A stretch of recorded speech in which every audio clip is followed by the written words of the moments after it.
नमस्कार मित्रों, heart talk India में आपका बहुत बहुत स्वागत है। मैं हूं दिवाकर विक्रम सिंह। मित्रों, एक बड़ी राजनीतिक सरगर्मी के बाद ये अब साफ हो गया है कि उत्तराखंड में अब अगले एक साल के लिए कोई नया सीएम कार्यभार संभालेगा, क्योंकि त्रिवेंद्र रावत ने आला कमान के निर्देश के बाद, जो कि उत्तराखंड राज्य भाजपा इकाई के विरोध के बाद केंद्र के कहने पर निर्णय लिया और सीधे सीधे जेपी नड्डा और अमित शाह से मुलाकात करने के बाद त्रिवेंद्र रावत ने इस्तीफा दे दिया।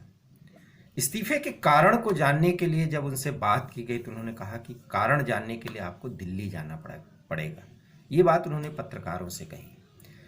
लेकिन ये उत्तराखंड की राजनीति का एक अजीब सा सच कह सकते हैं कि हमेशा वहां पर बजट पेश होने के बाद इस तरह की सियासी हलचल हुआ करती रही हैं। ये उत्तराखंड का इतिहास रहा है। और इस बार 2022 के पहले, जबकि वहां चुनाव होना है, उसके पहले त्रिवेंद्र रावत के खिलाफ एक बड़ी मुहिम चलाई गई और सीधे सीधे बड़े नेताओं, और ऐसा माना जा रहा है कि राज्य भाजपा इकाई की तरफ से कहा गया कि अगर त्रिवेंद्र रावत मुख्यमंत्री पद पर रहते हैं तो 2022 का चुनाव निकालना या उसको जीत लेना भाजपा के लिए मुश्किल पैदा करेगा। और इसके आधार पर जब हाईकमान से उत्तराखंड पर्यवेक्षक भेजे गए, वो उन्होंने देखा और वहाँ के कई बड़े नेताओं पर जो टिप्पणियाँ हो रही थीं और उनकी जो टिप्पणियाँ त्रिवेंद्र रावत एडमिनिस्ट्रेशन की तरफ से की जा रही थी, उसका आकलन करने के बाद उन्हें इस्तीफा देने के लिए कहा गया और उन्होंने इस्तीफा देने का निर्णय लिया और इस्तीफा दिया। निर्णय क्या लिया? उन्हें इस्तीफा देना पड़ा क्योंकि ये सख्त आदेश था।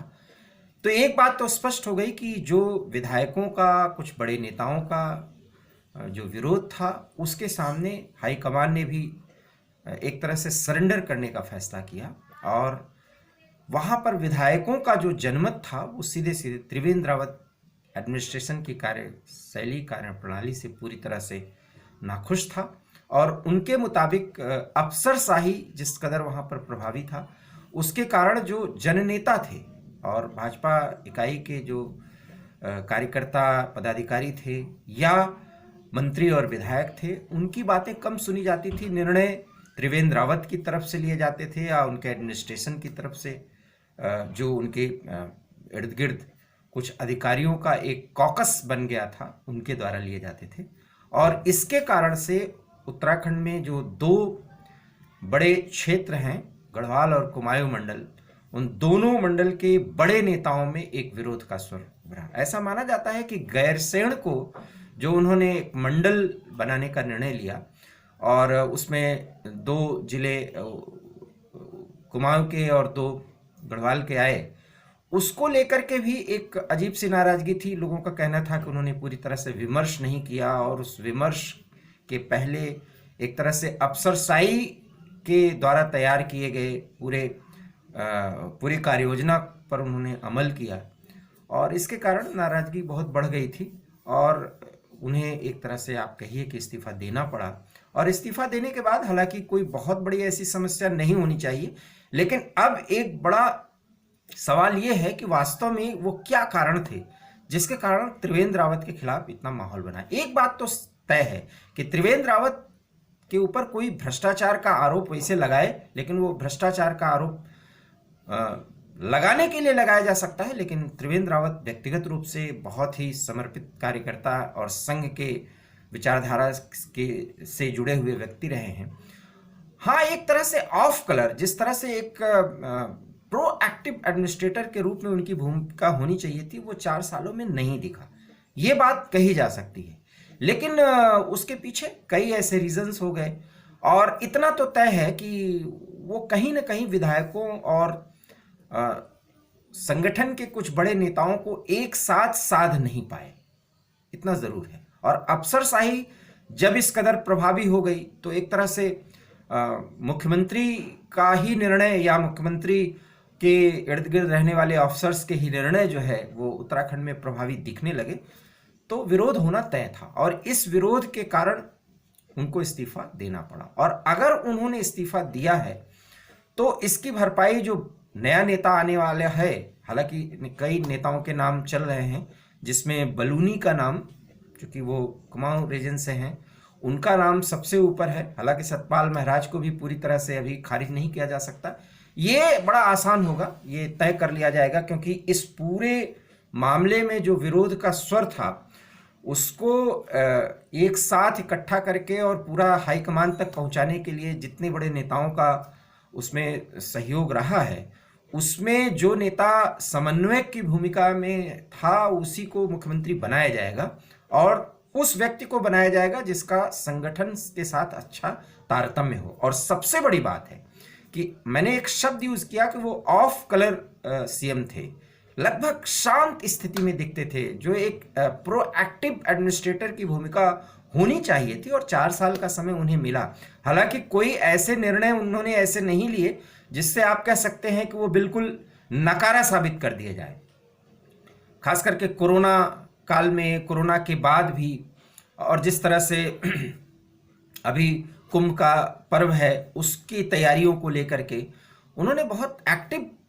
काम किया है और सड़कों का काम बहुत अच्छे तरीके से हुआ है। जल जीवन मिशन जो चलाया जाना चाहिए और वहाँ पर रोजगार के अवसर पैदा करने के लिए उनके कुछ प्रयास थे, लेकिन वो उसको हाइप नहीं कर पाए। और आप कह सकते हैं कि जो एक्टिविज्म दिखना चाहिए एक मुख्यमंत्री के रूप में, वो नहीं दिखा। और उसी तर्ज पर अगर आप देखें तो बगल में जो उत्तर प्रदेश राज्य है उसमें योगी जिस तरह से एक प्रोएक्टिव और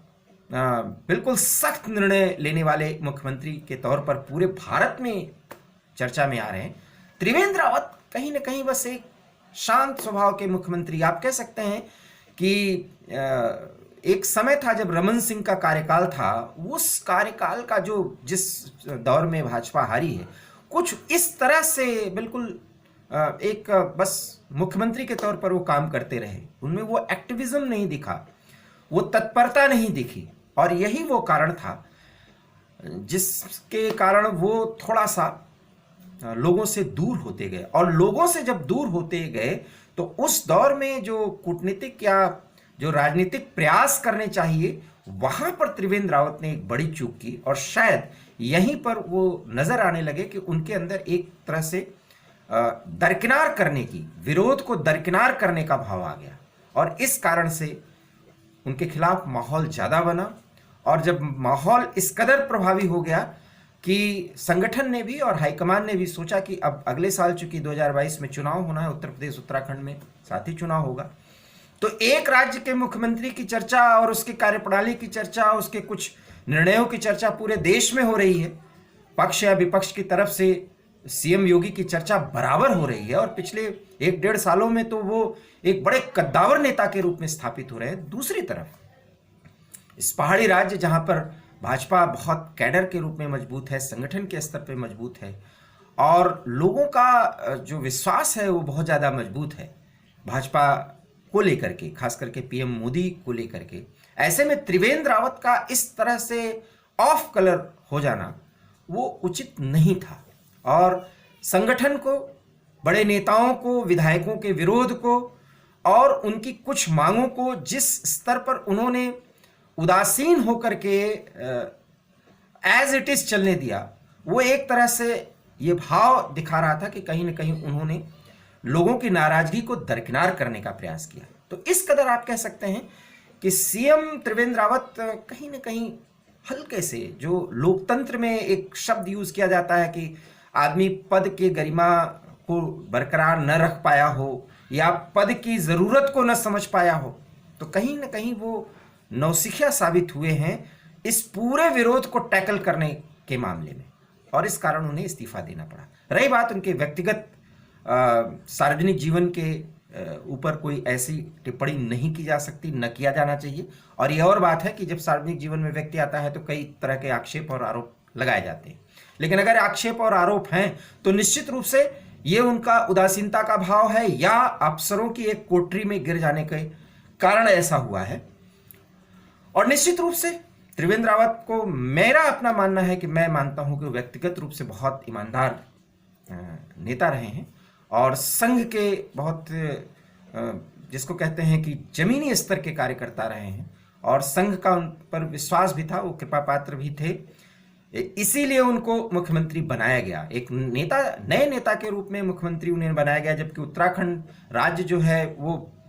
दुर्धर्ष राजनीतिज्ञों के लिए जाना जाता है, चाहे कांग्रेस को आप देख लें चाहे भाजपा को, और दो ही मुख्य पार्टियां हैं। तो इस तरह से भाजपा में नेतृत्व परिवर्तन हो गया और इसका कोई बहुत बड़ा दुष्प्रभाव फिलहाल इधर एक साल में होगा ऐसा नहीं लगता है, लेकिन जो नया नेता आएगा उसके ऊपर बहुत बड़ी जिम्मेदारी होगी, क्योंकि वो व्यक्ति निश्चित रूप से त्रिवेंद्र रावत की नीतियों का विरोध करने वाला होगा। तो